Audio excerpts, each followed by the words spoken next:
નમસ્કાર સાથીઓ, જય હિન્દ. કેમ છો? સ્વાગત છે આપ સર્વનું અમારી આ યુટ્યુબ ચેનલ પર.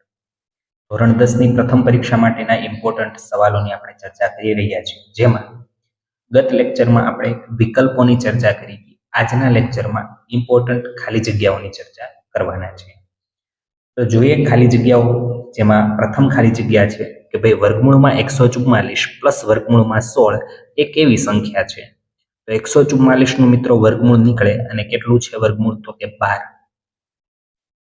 16 નું વર્ગમૂળ નીકળે કેટલું છે? 4. 12 અને 4 તો કે 16.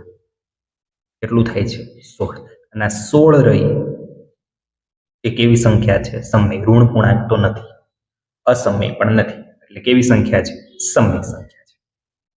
બીજું, જો કોઈ બહુપદીનો આલેખ એક્સ અક્ષને ફક્ત એક જ બિંદુમાં છેદે છે તો તે બહુપદી ખાલી જગ્યા હોઈ શકે. એક જ બિંદુમાં છેદે એટલે સુરેખ બહુપદી હોઈ શકે, અને એ સુરેખ બહુપદી આપણને અહીં આપી છે x+3. દ્વિઘાત પણ હોઈ શકે, કેમ કે દ્વિઘાતમાં મહત્તમ 2 શૂન્ય હોય, 2 કરતા ઓછા તો હોય જ શકે પાછા. ત્રિઘાત પણ હોઈ શકે, કેમ કે ત્રિઘાતમાં મહત્તમ 3 શૂન્ય હોય, 3 કરતા ઓછા હોઈ શકે. તો અહીંયા તમે જોવા જાઓ તો x² બરાબર 4 થાય, એટલે આનું શૂન્ય જે છે ને એ x બરાબર +2 અથવા તો -2 આવું. એ જ રીતે આમાં જોવા જાવ તો x નો ઘન બરાબર કેટલો થાય છે? તો કે 27. એટલે x બરાબર 27 નું ઘનમૂળ. ત્યાર પછી ત્રીજું,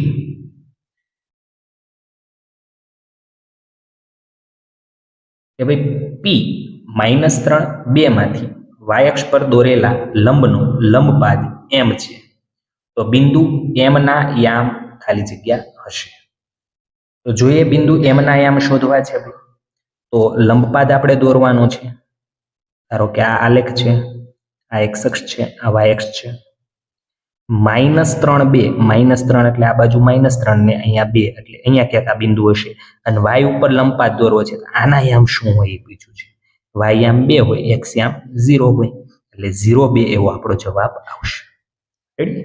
ત્યાર પછી ચોથા નંબરનો પ્રશ્ન. જો મધ્યસ્થ 20 હોય અને બહુલક 18 હોય તો મધ્યક કેટલો હોય? તો સૂત્ર સીધું લખી દઈએ. z બરાબર 3m - 2x બાર. z એટલે બહુલક થાય, 18 છે. 3m, m એટલે મધ્યસ્થ થાય, 20 છે. 2x બાર ને આ બાજુ લાવીએ એટલે પ્લસ થશે, અને 18 રહ્યું એ સામે જશે. 30 તેરી 60 -18.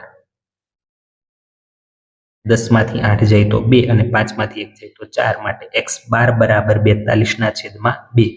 21 દુ 42, એટલે x ની કિંમત કેટલી થાય? x બાર ની કિંમત કેટલી થશે? તો કે 21. તો મધ્યક 21 થશે. ત્યાર પછીનો સવાલ, કે ભાઈ 4 સમતોલ સિક્કાને ઉછાળવામાં આવે તો કુલ પરિણામની સંખ્યા કેટલી હોય? 4 સિક્કાને ઉછાળો છો તો 2 ની 4 ઘાત. 3 સિક્કા ઉછાળતા હોય તો 2 ની 3. એટલે કે આપણું સૂત્ર, જનરલ સૂત્ર એવું છે કે 2 ની n ઘાત, જ્યાં n શું દર્શાવે છે? સિક્કાને કેટલી વખત ઉછાળો છો, એટલે અથવા તો કેટલા સિક્કા ઉછાળો છો. તો અહીં 4 વખત ઉછાળો છો તો 2 ની 4 ઘાત. 2 ની 4 ઘાત એટલે 2 × 2 × 2 × 2. 2 દુ 4, 4 દુ 8, 8 દુ 16. તો પરિણામોની સંખ્યા કેટલી થવાની છે? 16. નેક્સ્ટ, 400 સ્ક્રૂના પેકેટમાં 120 સ્ક્રૂ ખામીવાળા છે. યાદચ્છિક રીતે સ્ક્રૂને પસંદ કરવામાં આવે અને ખામી વગરનો હોય એની સંભાવના. જો 400 ટોટલ છે, 120 ખામી વાળા છે, તો ખામી વગરના કેટલા થશે? તો કે 280. બરાબર, 280 સ્ક્રૂ જે છે એ ખામી વગરના થવાના છે. તો આપણે ગોતવાની છે સંભાવના ખામી વગરના. ખામી વગરના 280. કુલ સ્ક્રૂ 400. 0 0 કેન્સલ. 10 ચોકુ 40, 7 ચોકુ 28, 4 4 કેન્સલ. 7 ના છેદમાં 10, 7 ના છેદમાં 10 એટલે જવાબ આવશે 0.7. શું જવાબ આવશે? 0.7. ત્યાર પછીનો સવાલ, નાનામાં નાની અવિભાજ્ય સંખ્યા અને નાનામાં નાની વિભાજ્ય સંખ્યાનો ગુસાઅ. તો પહેલા તો નાનામાં નાની અવિભાજ્ય સંખ્યા કઈ છે? 2. નાનામાં નાની વિભાજ્ય સંખ્યા કઈ છે? 4. અને એનો આપણે લસાઅ શોધવો છે. શું શોધવું છે? લસા. તો 2 ના અવયવ તો 2 ની 1 ઘાત, અને 4 ના અવયવ 2 × 2 એટલે કે 2 નો વર્ગ. લસામાં શું જોવાનું છે? તો કે બધા અવયવ એક એક વાર, અહીંયા તો બગડો જ છે અને મોટી ઘાત એટલે 2 નો વર્ગ કેટલો થાય 4, તો લસા કેટલો થશે 4. જો ગુસા પૂછો હોત તો બેયમાં હોય એવા નાની ઘાત એટલે 2 ની 1 ઘાત આવે તો ગુસા 2 થાય. ત્યાર પછી દ્વિઘાત બહુપદી ax² + bx + c બરાબર 0 જ્યાં a is not equal to 0. એના શૂન્યો આલ્ફા અને બીટા છે તો આલ્ફા ઇન્ટુ બીટા ડબલ ડબલની જોડી હોય તો શું આવે c/a + b - અને c પ્લસ, એટલે અહીંયા પ્લસ જ આવશે માઇનસ આવશે નહીં, ખાલી c/a એ આપણો જવાબ છે. -3 અને -2 કયા ચરણનું બિંદુ છે? આમ સમતલ દોરી દઈએ. x y y બંને ઋણ છે તો x ઋણ અને y ઋણ એટલે આ ચરણ રચાય. એ ચરણ ત્રીજું છે એટલે તૃતીય ચરણનું બિંદુ છે. કયા ચરણનું બિંદુ છે? તો કે તૃતીય ચરણનું બિંદુ છે. પછીનો પ્રશ્ન જોઈએ, 10 નંબરનો પ્રશ્ન. જો કોઈ માહિતી માટે σ fi xi 75 હોય અને σ fi બરાબર 12 હોય તો x બાર કેટલું થાય? સીધું x બારનું સૂત્ર છે σ fi xi છેદમાં σ fi. σ fi xi કેટલું છે 75, σ fi કેટલું છે 12. 75 ભાગ્યા 12 કરવાનું છે. 12 છંગ 72, 3 વૈદા પોઈન્ટ મૂકો 0, 12 દુ 24, 6 વધશે 0, 12 × 50 એટલે 6.25 જેવો જવાબ આવશે. માત્ર ભાગાકાર આવડે તો દાખલો આવડી જાય. હવે જ્યારે પણ વારવાળા દાખલા આવે તો પહેલા તો કયા મહિનામાં કેટલા દિવસ હોય એ ખબર હોવી જોઈએ, અને લીપ વર્ષમાં 366 દિવસ હોય, બિન લીપ વર્ષ હોય તો 365 દિવસ હોય, આ ખબર હોવી જોઈએ. કોઈ પણ વર્ષ હોય દરેક વાર 52 વખત તો આવે છે, 7 એ 7 વાર 52 વખત આવે. 7 દુ 14, 7 પંચા 35 ને 1 36, એટલે 364 વાર એવા છે કે જે ફિક્સ છે. તો લીપ વર્ષમાં ટોટલ 366 દિવસ હોય, એમાંથી 364 ફિક્સ થઈ ગયા. હવે બાકી કેટલા રહ્યા? 2 દિવસ બાકી રહ્યા. એ 2 દિવસની અંદર કોઈ પણ વારનો જોટો હોઈ શકે, પણ હું તમને સીધું યાદ રખાવી દઉં. બાકી કેટલા રહ્યા? 2, એટલે કે આપણે એને શેષ કહીશું. શેષ કેટલી રહી? તો કે શેષ 2 રહી. છેદમાં હંમેશા 7 લખવાનું, વારવાળો દાખલો હોય એટલે. તો આપણો જવાબ શું આવે છે? 2/7. જો આની જગ્યાએ બિન લીપ વર્ષ એવું આપેલું હોય, બિન લીપ વર્ષમાં 53 મંગળવાર, તો બિન લીપ વર્ષમાં 365 દિવસ હોય, 364 ફિક્સ થઈ ગયા. શેષ કેટલી વધે? 1/7, તો 1/7. બિન લીપ વર્ષ હોય તો જવાબ 1/7 અને લીપ વર્ષ હોય તો જવાબ 2/7. આટલું ખાલી કન્ફર્મ રાખો. મહિનાનો દાખલો આપ્યો હોય તો એ કેમ કરવો એ હમણાં આવે છે. કોઈ પણ મહિનામાં કઈ અમુક વાર 5 વખત હોય એની સંભાવના કેટલી એ હમણાં આવશે. ઘટના ઈ ની સંભાવના અને ઘટના ઈ નહીંની સંભાવનાનો સરવાળો કેટલો થાય? તો કે ઘટના અને પૂરક ઘટનાનો સરવાળો કેટલો થાય? 1. પાઈ ખાલી જગ્યા સંખ્યા છે, સંકેત આપ્યો હોય સંકેત તો કેવી સંખ્યા છે? સોરી, અસમય. પણ જો પાઈની કિંમત આપી દે એટલે કે 22/7 અથવા તો 3.14 કિંમત આપી દે તો એ કિંમત કેવી સંખ્યા છે ભાઈ? તો કિંમત છે ની સમય સંખ્યા છે. સંકેત આપે તો અસમય. પણ કેમ એવું છે? તો કે આ જે કિંમત છે એ પાઈની એક્ઝેક્ટ કિંમતો નથી, આસન કિંમતો છે.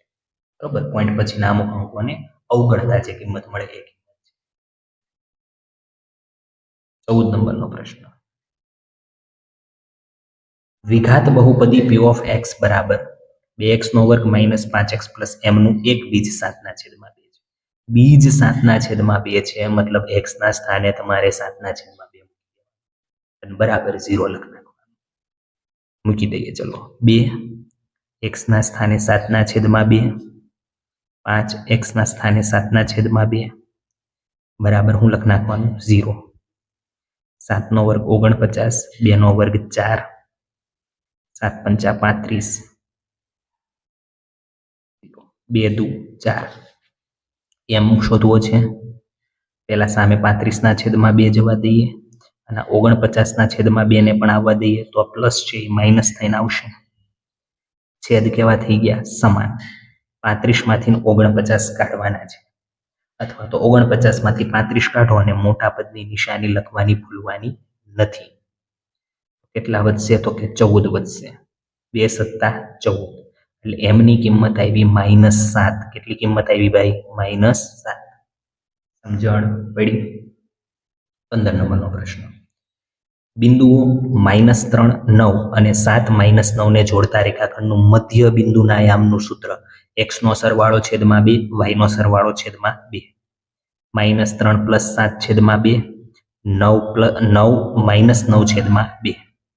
7 માંથી 3 જાય તો 4 ના છેદમાં 2, 9 માંથી 9 જાય તો 0 ના છેદમાં 2. 2 દુ 4. તો કે અહીં 2 આવ્યું અને 0 ના છેદમાં 2 એટલે 0 જ થાય. તો આપણા જે મધ્ય બિંદુના યામ છે એ શું થવાના છે? 2 0. શું થવાના છે? 2 0. સેમ એ રીતે 16 નંબરનો પ્રશ્ન જોઈએ કે n બરાબર 100, a બરાબર 20, x બાર બરાબર 20 હોય તો સિગ્મા FIDI બરાબર કેટલું? તો આપણી પાસે સૂત્ર x બારનું સૂત્ર છે a પ્લસ સિગ્મા FIDI છેદમાં સિગ્મા FI, અથવા તો એને બીજા શબ્દમાં શું કહીએ છીએ આપણે ભાઈ? n. x બારની કિંમત કેટલી છે? 20. a ની કિંમત કેટલી છે? 20 પ્લસ સિગ્મા FIDI તો કે શોધવાનું છે. છેદમાં n ની કિંમત કેટલી છે? 100. આ 20 ને સામે જવા દો તો 20 માંથી 20 જાય અને બરાબર સિગ્મા FIDI છેદમાં 100. 20 માંથી 20 જાય તો 0 અને 0 સાથે આ 100 ગુણાકારમાં આવે તો 0 જ થવાનું છે. માટે સિગ્મા FIDI બરાબર કેટલું થશે ભાઈ? 0. એટલે આપણો આનો જવાબ કેટલો આવવાનો છે? થોડી ગણતરી છે પણ આવડી જાય એવું છે, બરોબર? અઘરું નથી. એક પેટીમાં 6 લીલા દડા છે, 5 લાલ દડા છે, 4 વાદળી. ટોટલ ગણી લો. 6 4 10 ને 15. ટોટલ એટલે કુલ પરિણામ નીચે લખ્યા. એક દડો યાદચ્છિક રીતે પસંદ કરવામાં આવે અને એ લાલ રંગનો હોય એની સંભાવના. લાલ રંગના કેટલા દડા છે? 5. 5 તેરી 15. તો જવાબ કેટલો આવી ગયો? 1/3. તો અહીં આપણો જવાબ આવશે 1/3. 18 નંબરનો પ્રશ્ન કે ભાઈ સૂર્ય છે એ પશ્ચિમ દિશામાં આથમે, જો પૂર્વમાં ઉગે પશ્ચિમમાં આથમે, બધાને ખબર છે ચોક્કસ ઘટના થઈ તો ચોક્કસ ઘટનાની સંભાવના કેટલી થવાની છે ભાઈ? 1 થવાની છે. કેટલી થવાની છે? 1. ઈઝી છે, ખબર પડી? રેડી? તો અહીંયા 18 સુધીના પ્રશ્ન જોયા. નેક્સ્ટ પ્રશ્ન હવે આપણે જોઈએ. 19 નંબરનો પ્રશ્ન. જો ગુસા ઓફ 10 અને 15 બરાબર 2a + 1 હોય તો એની કિંમત કેટલી? હવે 10 ના અવયવ શું પડશે? તો કે 2 પંચા 10. 15 ના અવયવ શું પડશે? 5 તેરી 15 અથવા 3 પંચા 15. ગુસા શોધવો. ગુસા એટલે બેયમાં હોય એવું. તો અહીં આપણને ગુસા કેટલો મળ્યો? 5. અને રકમમાં ગુસા કેટલો આપ્યો છે? 2a + 1. 2a + 1 બરાબર 5 કહી દો. 1 ને સામે જવા દો એટલે માઇનસ થાય અને 5 માંથી 1 જાય એટલે 4 વધે. a બરાબર 4/2. 2 દુ 4. તો એની કિંમત કેટલી થવાની છે? 2.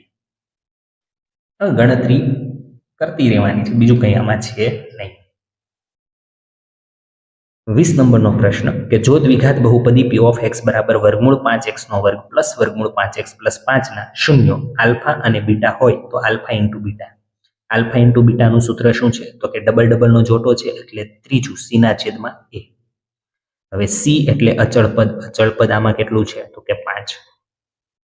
a એટલે x ના વર્ગનો સહગુણક કેટલો છે? વર્ગમૂળમાં 5. 5 ને આપણે √5 ગુણ્યા √5 લખી શકીએ.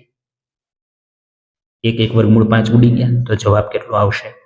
વર્ગમૂળમાં 5. ત્યાર પછી બિંદુ 0 0 અને 6 8 વચ્ચેનું અંતર ખાલી જગ્યા થાય. તો આને તમે અંતર સૂત્રથી ગણી શકો અથવા તો 0 0 એટલે ઉગમ બિંદુ. ઉગમ બિંદુથી કોઈ બિંદુનું અંતર એટલે વર્ગમૂળમાં x² + y² આ સૂત્રથી પણ ગણી શકો. બરાબર? જ્યાં આને x કહી દેવાનું, આને શું કહી દેવાનું? y. પણ તમારે સૂત્ર સીધું લખવું છે x1 y1 અને x2 y2. સૂત્ર પ્રમાણે આપણે અંતર સૂત્ર શું લખી શકીએ? વર્ગમૂળમાં x2 - x1 એટલે 6 - 0 નો વર્ગ પ્લસ y2 - y1 એટલે કે 8 - 0 નો વર્ગ. 6 માંથી 0 જાય તો 6 અને 6 નો વર્ગ કેટલો થશે? 36. 8 માંથી 0 જાય તો 8. 8 નો વર્ગ 8 × 8 = 64. 36 + 64 એટલે 100 અને 100 નું વર્ગમૂળ કેટલું થાય? 10. તો આપણું જે અંતર છે એ કેટલા એકમ થવાનું છે? 10 એકમ. આ રીતની આપણી ગણતરી છે.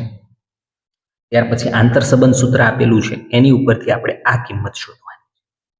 હવે આ કિંમતમાં આપણે m - x બારની જરૂર છે.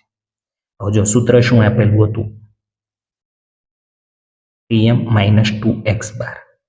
આને હું તોડું તો આને આ રીતે તોડી શકું, 2m પ્લસ m એટલે 3m થઈ ગયું. 2x બાર છે અને આ રીતે x બાર માઇનસ x બાર આવી રીતે તોડી શકીએ.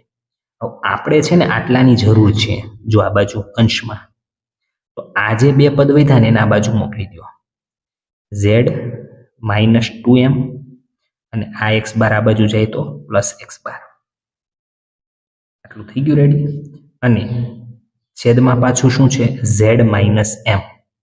z માઇનસ m કઈ રીતે મળશે, તો આ m વાળું પદ રહ્યું એને આ બાજુ મોકલી દો, એટલે શું વધશે બોલો, તો કે 2m માઇનસ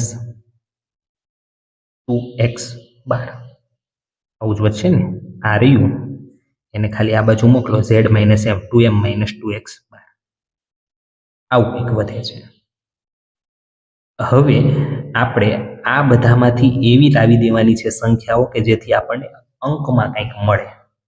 હવે અંકમાં કઈ રીતે મળે એની ગણતરી આપણે કરવાના છે. હવે z ની જગ્યાએ આપણે આવું લખી શકીએ, અહીંયા ગણતરી કરું છું, 3m minus 2x bar minus 2m plus x બાર. z ની કિંમત મૂકી દીધી, છેદમાં 2m માઇનસ 2x બાર.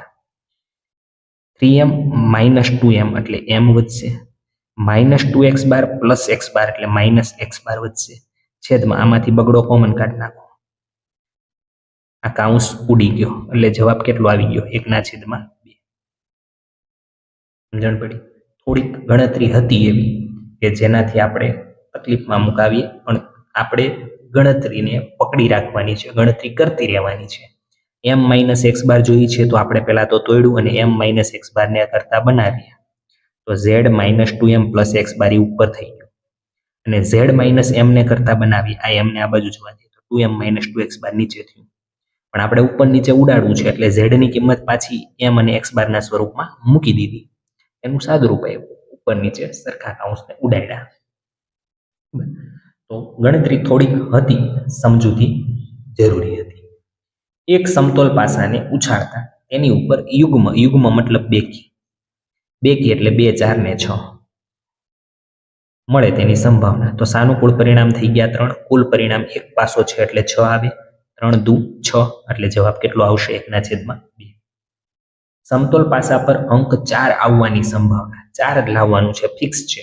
તો સમતોલ પાસા પર ઉછાળો એટલે 1, 2, 3, 4, 5, 6 કુલ 6 પરિણામ છે, એમાંથી 4 વાળું પરિણામ એક જ છે એટલે 1/6 આવશે. ઘણા ઉતાવળમાં 4 આવવાની સંભાવના 4/6 કરી નાખશું એટલે ખોટું પડશે, એટલે આપણે ધ્યાન રાખવાનું છે, 4 એક જ પરિણામમાં આવે છે. નેક્સ્ટ 15m² અને 25mn² નો લસા. હવે તમે છે ને ઓપ્શન પહેલા જોઈ લો, તો કે સંખ્યા બધે 75 છે એટલે 15 નો અને 25 નો લસા કરવાની જરૂર નથી, 75 જ થવાનું છે. ખાલી હવે તમે સહગુણકો એટલે કે આ જે ચલ પદો આપ્યા છે ને એને ધ્યાનમાં લો. લસામાં મોટી ઘાત હોય તો m² અને m, એમાંથી મોટી ઘાત કઈ છે, m², તો m² વાળું આવશે, ખાલી m નહીં આવે. પછી n અને n² માં મોટી ઘાત કઈ છે, n², એટલે આપણો જે ફાઇનલ જવાબ છે ને એ 75 m² n² થવાનો છે. લસા છે એટલે મોટી ઘાત જોવાની છે.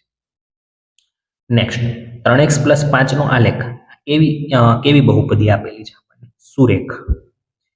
એક ઘાત વાળી છે ને એટલે સુરેખ, એટલે એનો આલેખ કેવો મળશે, રેખા. દ્વિઘાત હોય તો પરવલય. ફરી વખત કંઈક આવ્યું, -6, 8 નું ઉગમ બિંદુથી અંતર. ઉગમ બિંદુથી અંતર માટે એક જ વસ્તુ યાદ રાખો, x² + y² અને એનું વર્ગમૂળ કાઢી નાખવાનું. વર્ગમૂળ 6² 36 અને 8² 64. 36 ને 64 100 અને 100 નું વર્ગમૂળ કેટલું થશે, 10. 10 એકમ આપણો જવાબ. 28 નંબર પ્રશ્ન. z = 20, x બાર = 50, તો m કેટલું? z = 3m - 2x બાર. z ની જગ્યાએ 20, 3m - 2, x બાર ની જગ્યાએ 50.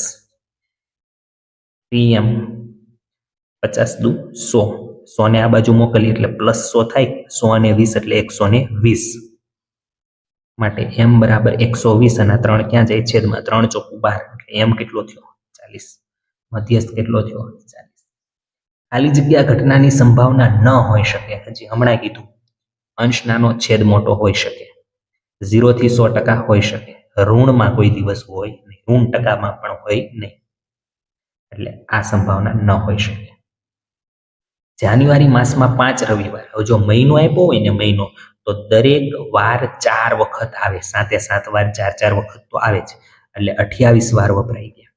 હવે જાન્યુઆરીમાં દિવસ કેટલા હોય ભાઈ? જાન્યુઆરી 31 દિવસનો મહિનો હોય, એમાંથી 28 વયા ગયા, એટલે 3 બાકી રહ્યા ને, શેષ કેટલી વધી? 3. તો શેષ ઉપર લખવાની, નીચે કેટલા લખી દેવાના? 7. તો જવાબ કેટલો આવ્યો? એટલે લીપ વર્ષ, બિન લીપ વર્ષ અને મહિનાના સવાલ પૂછાય. લીપ વર્ષ, બિન લીપ વર્ષ અને મહિનાના સવાલ પૂછાય તો આ રીતે કરવાના.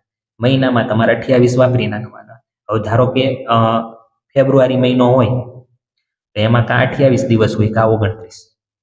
તો જો 28 દિવસ વપરાઈ ગયા, અને જો એ બિન લીપ વર્ષ હોય તો 28 દિવસ જ હોય ને, તો 28 વપરાઈ ગયા, તો ફેબ્રુઆરી મહિનામાં કોઈ પણ વાર 5 વખત આવે જ નહીં. પણ જો લીપ વર્ષમાં ફેબ્રુઆરી મહિનો આપ્યો હોય તો 28 વપરાણા, તો શેષ 1 વધે ને, તો 1/7 એવો જવાબ લખવાનો થાય આપણે. તો આ રીતે આપણે ખાલી જગ્યાઓ સોલ્વ કરી શકીએ. તો આજના લેક્ચરમાં આપણે વિભાગ એ માટે ઇમ્પોર્ટન્ટ ખાલી જગ્યાઓ, આ રીતની જ ખાલી જગ્યાઓ આપણને પરીક્ષામાં પૂછાતી હોય છે, એટલે પ્રેક્ટિસ કરવાની. રકમમાં થોડું ઘણું આમ તેમ કરી શકે, બાકી રીત કોઈ દિવસ ભરવાની નથી. પ્રેક્ટિસ કરશું તો ચોક્કસ આપણને આવડશે. આટલે સુધી રાખીએ છીએ. નેક્સ્ટ લેક્ચરમાં બીજા પ્રશ્નો જોઈશું. જય હિન્દ, જય ભારત, જય જય ગરવી ગુજરાત.